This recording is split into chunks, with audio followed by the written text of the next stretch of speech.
Hey guys, it's Barrett with the Gimpy Camper. I'm coming at you in the camper here because I've already did this video a couple of times and I keep having issues with my camera. So we're going to shoot a few videos inside here. That way we can get them done, get them out to you guys. I prefer the whole outdoor experience, but it's just not working for me right now. I'm having some camera focus issues. So let's get started with today's project. Today's project's not going to be the workstation behind me that I custom built and put in here, but that is a future video. Today's video is going to be about Haloview products. So I've been using Haloview products for a while, a couple of years now, and I've witnessed some great improvements in their stuff. I'm going to tell you, I've had 3 different iterations of their cameras now, and I'm telling you, they're getting better and better, and they were pretty decent to start with. I started with their original wireless camera. Now that camera worked okay, but it did have some connection issues because it was like a 30-foot camper, so it had like 45 feet that it had to go from the transmitter all the way up to the monitor, and that did cause some connection issues with that early iteration. And at that same time I did put in the side view cameras, and I felt that the combination of all these cameras would be very helpful when driving and backing into sites. However, I quickly learned that they just weren't as helpful as I thought they would be. The biggest issue with that is that I had them mounted too low on the sides, because the version that I had actually was before they had the ones that are built into the marker lights.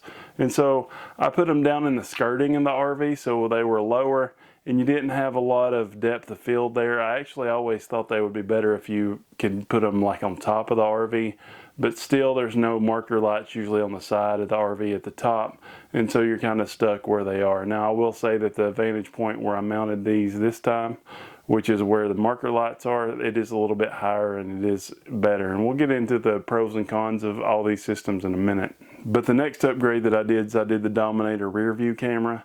Now that camera was leaps and bounds better over that original, just because, you know, it was technically wireless, but it had a wire that went from the backup camera all the way across the top of the camper to the transmitter on the front of the camper. And then it only had to transmit like 10 feet or so, and so you didn't have those connection issues. I'll say that that Dominator camera worked pretty well, but it wasn't flawless. It had some issues. I actually had Haloview reach out to me about this new BT7 system, and I actually told them I wasn't interested at first because my system that I had was doing everything that I needed. But I will say that the transmitter quit working on me about a year ago, and so I did replace it for money with my own pocket. I just bought a new transmitter off of Amazon, and that fixed my issues. Now I do think that I beat these things around a little bit more than a lot of people. I do go some places where I have some tree branches, you know, hit the front of the camper a little bit and stuff like that. And so I think that that didn't help. Some Amazon reviews also claim that some water intrusion can get in there. Anyway, I replaced it. It worked fine for a year, worked great on our trip out west, the 5,000 miles or so we drove. I will say, like a few weeks ago, I had the same issue where the transmitter just quit working. So I did contact Haloview and I said, if you still want to send me one of these BT7 systems, I'll be happy to look at it. I'll be happy to review it, and I'll give you guys an honest review. So the transparency there is that they did send this to me without charge, but I'm going to give you as honest review as I can. But I think that this is a great upgrade. I will say that I've not used this system a whole lot. I've installed it and I've used it on 1 or 2 trips, but as far as, you know, really getting the good feel for it, we're not having a long trip until about a month away, and so it's going to be a little while before I get a really good feel, and I'll come back and give you guys an update and let you know how it's working, how it's holding up, and you know what I like and what I don't like at that time. So let's go over the pros to the BT7 system. The BT7 system is truly a wireless system. The range isn't limited like those older systems. They actually claim the range on this thing is 984 feet. 984 feet. Now that is non-obstructed, but you know, basically any size RV, that should get the job done, even if you got to go through a couple of RV walls and a truck window. 984 feet should take care of you. The resolution also went up to 1080 in this model as well. I felt like the lag wasn't real bad with the previous system, but you could tell, especially on those side cameras, that a lot of times cars weren't exactly where you saw them in the camera. There was a little bit of a lag there. Sometimes it would be worse than others, but I always stress to my wife, like, This is a secondary safety check. You do not use this for a mirror because it's just an additional thing to the mirror that you can use for safety. But I will say the trip that I went on with this system, that seemed to be even less of an issue, and so I'm pretty happy about that. Now I think one of the greatest things about this new system is it actually has color night vision. Color night vision. I've only tested this one out around the house.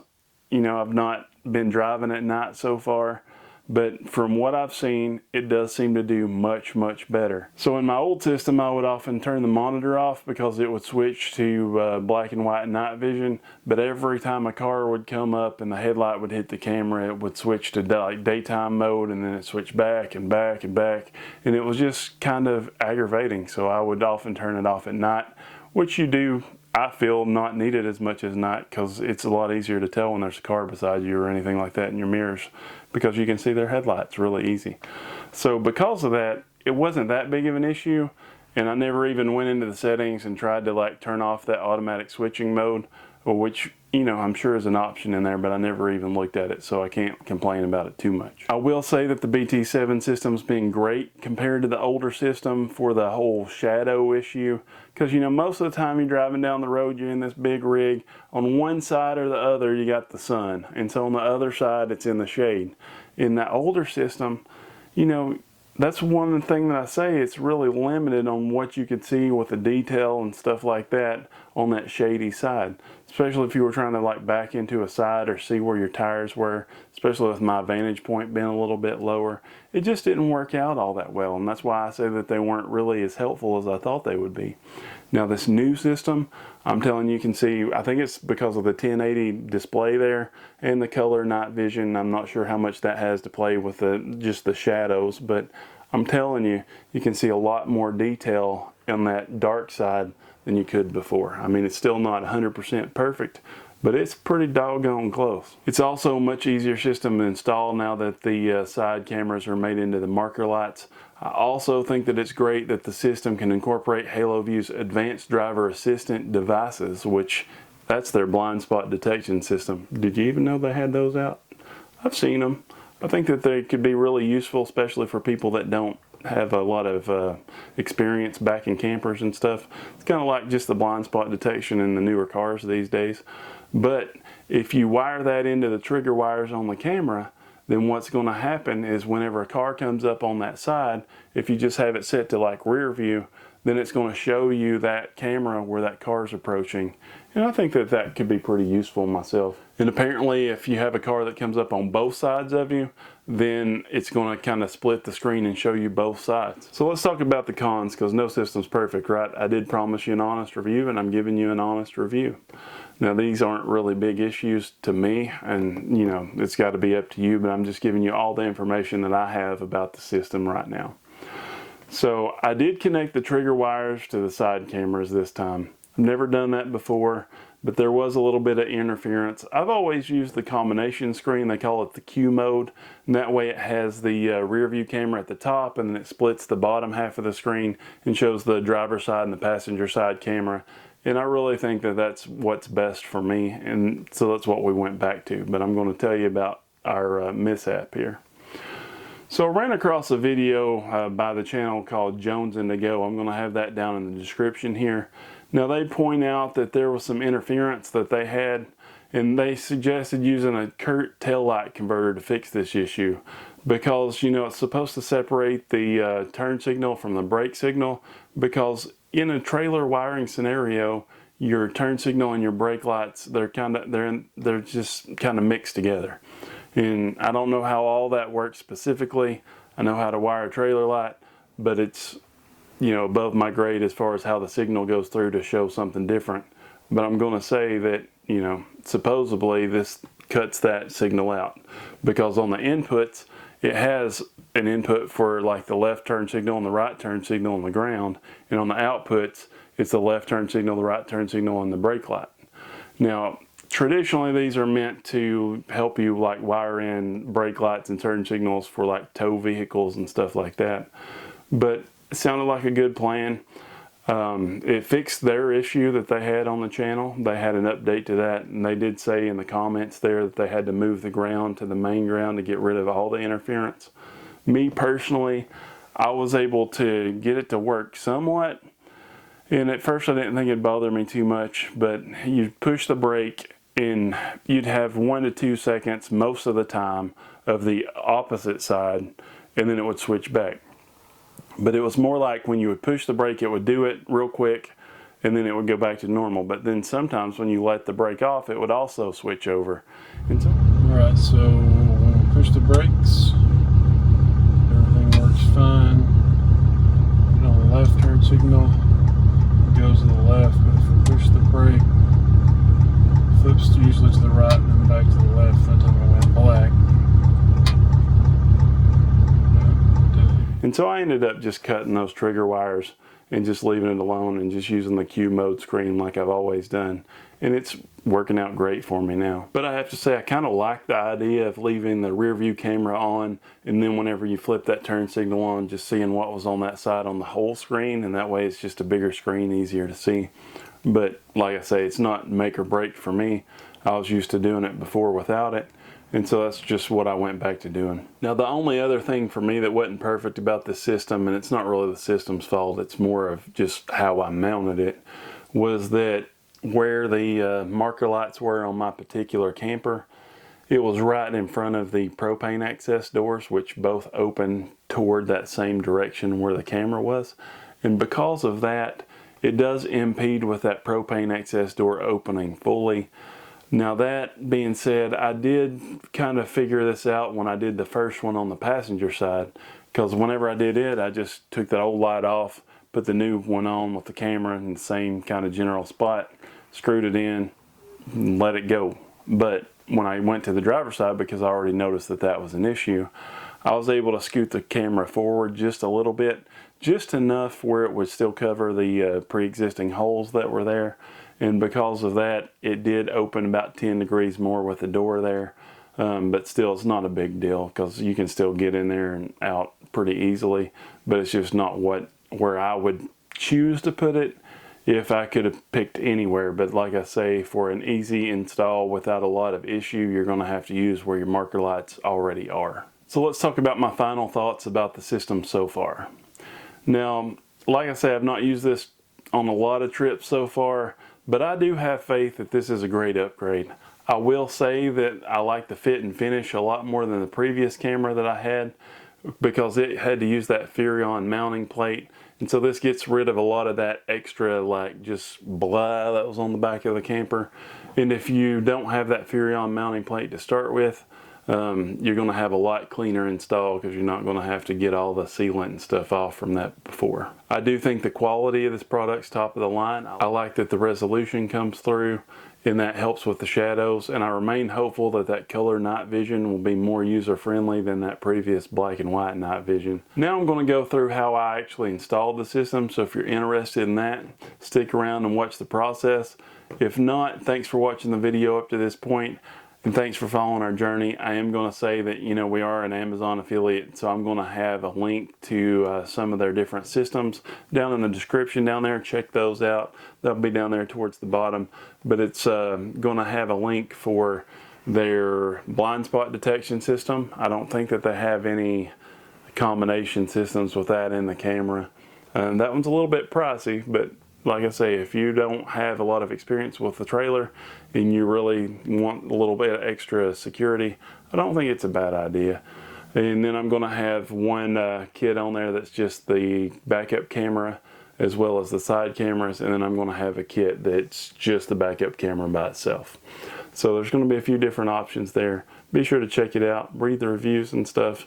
I've not heard anything negative about this new system, and I watched a lot of other people's reviews on it as well. But I'm telling you, it's one of the best systems out there right now, and it's a leap above the last iteration of the system. All right, so let's start the install. So in order to install this, I started with the rear view camera. I disconnected the old camera, took the screws out of that Furrion mount, and then I used a utility knife to go around the sealant and was able to pull the mount free. I will say, you know, I had to use a little bit of a scraper and get behind there and use a little bit of force to pull it up, but it came off fine. And then you have to use a scraper to get all the old sealant residue off. Now, a lot of that residue that's left, I'm going to give you a tip that I picked up. It was actually on from Brian with RVing with Tito one time when I first got into this. I saw him do it on something. But on that fiberglass, to get that off, it works really good if you use a little bit of WD-40. Just squirt that on there and use your razor scraper to go around and get the rest of that residue off. And 95% of it comes off just like that. It's pretty great, actually. So then I had to take a knife and cut a hole in the gasket that's supplied for the wire to pass through to the camera, because you have to have a hole there for the wire to go through, obviously. I actually had to make that hole a little bit bigger because with my particular camper, the connectors where you actually plug those wires together, it stuck out of the camper a little bit. You couldn't get it all to shove down in that hole. And because of that, I cut that gasket a little bit more so that connector actually sticks out of the camper a little bit, but it's all covered by the gasket. And then one of the last steps that we do when we're going to walk you through this is we go around with sealant around the whole thing. And so it shouldn't leak at all, it should be fine. And I have a lot of faith that it's going to hold just fine. Now, if I remember right, I think that the screw holes actually matched up with the Furrion mounting plate, but because they had been way over tightened when it was put in initially. You know, those screws, the holes were wore out, they were too big. So I did move it over the side just to offset it a little bit, and that way I could get a new bite with the screws. And because I did that, it did leave one of those holes just kind of barely exposed, but like I said, I went around the whole thing with sealant and I got that sealed up. Shouldn't be any issues for me at all. The sealant that we actually used was ChemLink Clear, which is what my friend down at Shelburne RV, he really recommends, says that it works great. So I started using that and I've not had any issues since I started using it about a year or two ago. So then I went to the side marker lights. I had concerns about the awning rail on the passenger side. I had concerns that it would kind of block the view, and so, you know, it would kind of be like that. But it really wasn't that bad. So it does obstruct the view just a little bit, but you still have a good view of the next lane, and I wouldn't worry about it if you was thinking about that whenever you put it in. I was just trying to think about what, you know, common issues that I might run into, and it's really not too big of a deal. So to do this, I started by taking off the lens covers on the existing lights, and then I took both of the screws out. Then I used a utility knife to cut around there, being careful to try to not cut into that file line, and then just use a scraper to put behind there and pry the light off just like I did with the camera on the back, and go through and clean it up with the WD-40 and stuff. Then I used the supplied crimping connectors to put it all back together. I did the passenger side first, and like I said before, I just simply put it right back where it was pretty much. But on the driver's side, I paid more attention to it because I saw that there was already an issue with the door opening for that propane door. And so I slid it as forward as I could, which was about an additional inch, and it gave it about 10 to 15 degrees more of opening power. So it worked out pretty good. So when I went to the truck, I already had the monitor in there, but that monitor is not compatible with this new system because it actually, you know, takes different antennas. It has 2 antennas on this one. It's a different technology, so you got to change it, which is fine. Now, the way that I've always had this wired is it's wired just with the cigarette lighter plug adapter, but I did run the power up through the back of the dash, and that way the power wires only stick out of the very top for that and my GPS. And whenever I did this, I did add the micro USB for my tire minder system. That way it gives me a lot cleaner look than what I had before. But because of that, I had to take the dash apart in order to unplug the monitor from the power wire so I could plug the new one in. Now when I did that, I do wrap that with some electrical tape just because it's behind the dash and it's hard to get to, so if it was to come out or something, it just gives it a little extra security. No big deal. But it used the same mount and everything like that, and so I didn't have to, you know, make any more holes in my dash or anything like that. The mount that I use is one that comes with the kit, and it actually it's got 3M tape on the bottom of it, so it would be a little bit of a mess if I had to take it up. But like I say, the mount was the same, fit the new monitor just fine. Alright, so after I had all that stuff done, then, you know, all you have to do is go into the settings of the camera, because you're usually going to have to reverse that rear view camera, because you're going to have to go in the mirror setting because everything's going to be backward, right, and left. And so to get that right where it looks correct, you know, you just got to go in and fool with settings. It's real easy to do. It's pretty self-explanatory actually. And then once you get that done, you're going to want to put your monitor on the channel that you're trying to use and go into the menu and hit pair. And it's going to start a countdown for like 60 seconds. And during that 60 seconds, you got to run back to the side camera, push the button that's on the side of it, and that'll pair it to that channel on that monitor. And then you're going to repeat the process for the other side camera. And then go back and, like I say, put a little bit of sealant around all of those gaskets and everything. But all in all, you're done with the install, and it works great. Hadn't had any big issues. So if you've ever had any experience putting any of these camera systems in any of these RVs, it's all about the same as far as just wiring them in and stuff, and they're pretty easy. You know, I would rate it probably like a 4 on a 1 to 10, and that's just because of the issues that you can run into with the wiring and stuff. But if you're familiar with 12-volt wiring, it's not an issue at all. Do not forget to hit that subscribe button.